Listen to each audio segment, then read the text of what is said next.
Hello, in this video I'm gonna show you how to turn on or off call waiting on Google Pixel 10 Pro. To do it, you'll need to go to the phone app. Now, you will be able to find your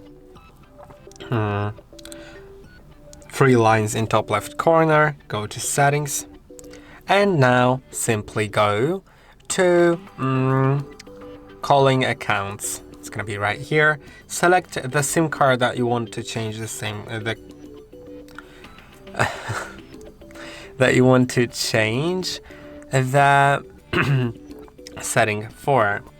Now you go to additional settings and you'll find call waiting. So you can enable that.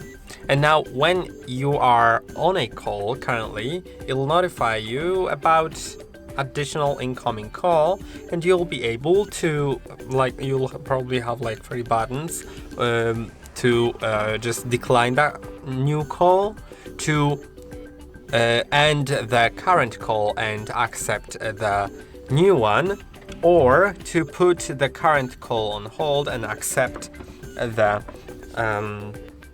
the new one. Now that's gonna be it. I hope that the video was helpful. Don't forget to like and subscribe, and I'll see you in the next one.